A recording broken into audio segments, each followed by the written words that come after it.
ये भी माननीय मंत्री जी के लिए खतरे की घंटी है। आने वाले चुनाव में भी 2024 में भी 17 के बाद जो देखने में आया है वो उस तरीके से गुर्जर समाज को भारतीय जनता पार्टी खुश नहीं कर पाई। यहाँ भी गुर्जर लगभग जितने भी राज्यों में है बहुता संख्या में, सब जगह ये नाराजगी भारतीय जनता पार्टी को झेलनी पड़ेगी।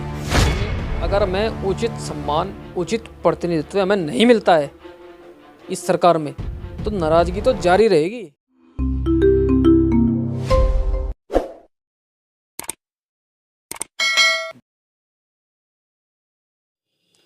नमस्कार, स्वागत है आप सभी का हिंदुस्तान 24 पर और मैं आप सबके साथ विपिन चौधरी।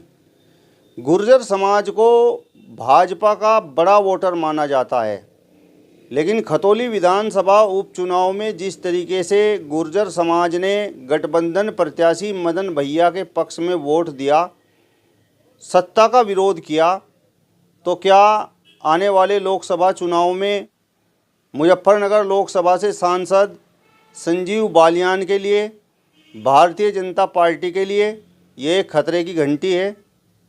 इस विषय को लेकर ही आज हम बातचीत करेंगे और बातचीत करने के लिए आज हमारे साथ अखिल भारतीय वीर गुर्जर महासभा के प्रदेश अध्यक्ष राहुल गुर्जर जी मौजूद हैं। राहुल जी, सबसे पहले तो हिंदुस्तान 24 पर मैं आपका बहुत बहुत स्वागत करता हूं। जी धन्यवाद। राहुल जी, मेरा आपसे सबसे पहला सवाल ये है कि जिस तरीके से खतौली विधानसभा उपचुनाव में गुर्जर समाज ने सत्ता का विरोध किया है, तो क्या ये पहली बार हुआ है? बिल्कुल, ये पहली बार इसलिए हुआ है क्योंकि 2017 में जब सरकार बनी, कोई कैबिनेट मंत्री नहीं, कोई राज्य मंत्री नहीं। 2019 में मात्र एक स्वतंत्र प्रभार हमको मिला। जब 2022 में सरकार चुनी गई, 5 विधायक भारतीय जनता पार्टी से चुने गए, 7 को टिकट मिले, 5 चुने गए और 5 में से मात्र 1 राज्य मंत्री। तो विरोध तो स्वाभाविक था। उससे पहले जब जिला पंचायत अध्यक्ष का चुनाव हुआ, मात्र 2 जिला पंचायत अध्यक्ष अमरोहा और हापुड़। तो लगातार गुर्जर समाज भारतीय जनता पार्टी की सरकार में उपेक्षा झेल रहा था। और अब ये उपचुनाव हुआ क्योंकि हमने 2022 में सोचा गुर्जर समाज ने कि चलो इस बार 5 विधायक चुने गए हैं, कम से कम 1 कैबिनेट मंत्री तो अवश्य मिलेगा। नहीं मिला। उसके बाद अब ये उपचुनाव आया तो समाज ने पहले ही तय कर लिया था खतौली उपचुनाव में कि इस बार जो है भारतीय जनता पार्टी के साथ गुर्जर समाज नहीं जाएगा और अपना वोट एक मुश्त वोट मदन भैया को देने का काम करेगा। और आगे भी 2024 में भी अगर ऐसा ही रवैया रहा तो जो पश्चिम उत्तर प्रदेश की लगभग हर एक सीट गुर्जर बाहुल्य है, वहाँ पर अपना वोट उसी पार्टी को देगा जो गुर्जर समाज का सम्मान करेगी, गुर्जर समाज को आगे बढ़ाने का काम करेगी। राहुल जी, मेरा आपसे सबसे बड़ा सवाल ये है कि गुर्जर समाज भारतीय जनता पार्टी को पसंद आखिर क्यों करता है? देखिए, ये जो हमारे देश के प्रधानमंत्री हैं माननीय नरेंद्र मोदी जी, उनकी जो नीतियां हैं वो बहुत अच्छी हैं। इसलिए जो हमारा समाज है वो राष्ट्रवादी समाज है, राष्ट्र के साथ चलता है। आप चाहे जम्मू कश्मीर में हमारे जो गुर्जर बकरवाल भाई हैं, वो देश की जो सीमाएं हैं वहाँ पर हमारे जवान खड़े हैं, उनकी मदद करने का काम करते हैं। और चाहे कोई भी यहाँ पर हम समाज के बीच रहते हैं, 36 समाज के बीच रहते हैं, वहाँ भी अपने जो भी हमारे गांव में समाज रहता है, अन्य समाज, उन सब की मदद करने का काम करते हैं। इसलिए जो हमारा समाज ऐसा है और इसलिए हमने माननीय नरेंद्र मोदी जी को वोट किया।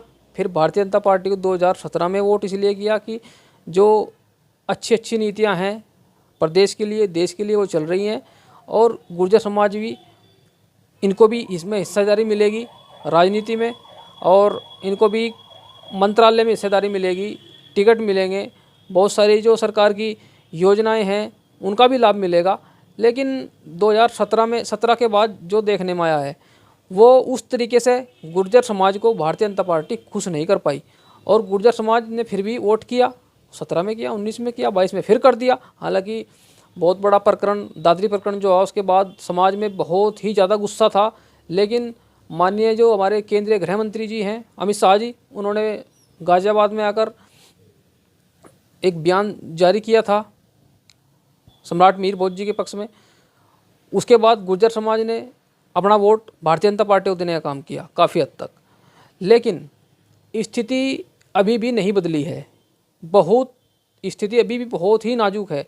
भारतीय जनता पार्टी संगठन आप ले लीजिए, प्रदेश स्तर से लेकर क्षेत्रीय अध्यक्ष या कुछ भी हो, जिला अध्यक्ष गिने चुने जिला अध्यक्ष हैं, जहाँ पर गुर्जर बाहुल्य जिला है वहाँ भी जिला अध्यक्ष नहीं है, और संगठन में भी हमारी इतनी मजबूत पकड़ नहीं है। इसी को लेकर समाज बहुत ही नाराज है। आपने अभी कहा कि गुर्जर समाज ने भारतीय जनता पार्टी को वोट इसलिए किया कि वहाँ पर मान सम्मान मिलेगा। तो जो पूर्व में सरकारें रही हैं, चाहे वह समाजवादी पार्टी की सरकार रही हो या बसपा की सरकार रही हो या फिर कांग्रेस की सरकार रही हो, वहाँ गुर्जर समाज को मान सम्मान नहीं मिला क्या? नहीं, मान सम्मान वहाँ भी समाजवादी पार्टी में मिला, बहुजन समाज पार्टी में मिला, सम्मान की बात नहीं है। बात तो आखिर कुछ ऐसे मुद्दे होते हैं, मतलब जनता के कुछ ऐसे मुद्दे होते हैं कि वहाँ पर जो है सरकारें जो है चेंज हो जाती हैं, मतलब सत्ता बदल जाती है। कुछ समाजवादी सरकार में कुछ मुद्दे ऐसे रहे जहाँ सरकार बदली गई, मतलब सत्ता चेंज हो गई। तो ऐसा नहीं है कि वहाँ पर गुर्जरों का सम्मान नहीं हुआ, वहाँ तो सम्मान हुआ। दो तीन MLC बनाए गए, एक भी विधायक नहीं चुना गया था, उसके बावजूद भी MLC बनाकर उनको मंत्री बनाया गया। ऐसा नहीं है, समाजवादी ने सम्मान नहीं दिया। बहुजन समाज पार्टी में 2007 में सरकार बनी, 2 कैबिनेट मंत्री बनाए, जिला अध्यक्ष बनाए, और दर्जाधारी मंत्री कितने थे। तो ऐसी बात नहीं है, सम्मान हमें वहाँ भी बहुत मिला।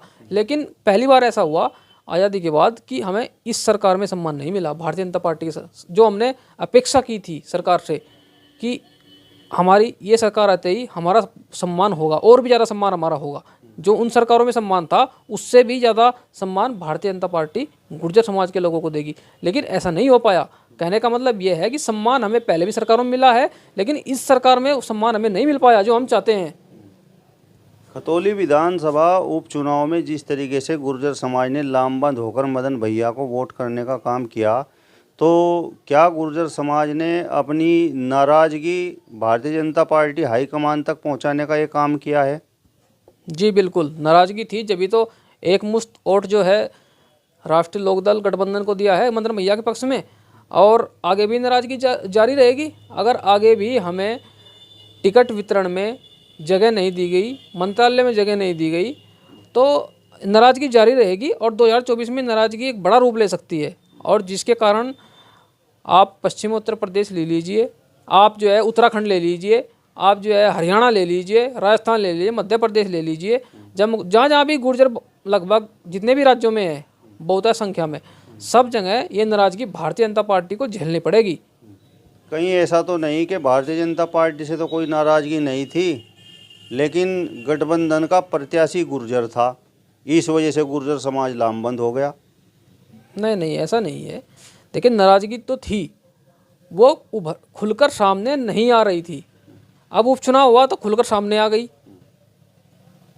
नाराज़गी तो 2022 में भी थी बहुत ज़बरदस्त, अब ये खुलकर सामने आई है उपचुनाव में। ऐसा नहीं है कि नाराज़गी नहीं थी, नाराज़गी बहुत थी, लेकिन वो किसी कारण से वो मतलब ऊपर सतह पर नहीं आ पाई नाराज़गी पूरी तरीके से। अगर आती तो पता लगता। खतौली विधानसभा उपचुनाव में राजकुमारी सैनी चुनाव में हार गई हैं, और क्या आने वाले लोकसभा चुनाव में मुजफ्फरनगर लोकसभा से सांसद संजीव बालियान के लिए भी ये खतरे की घंटी है? हाँ बिल्कुल, खतरे की घंटी है।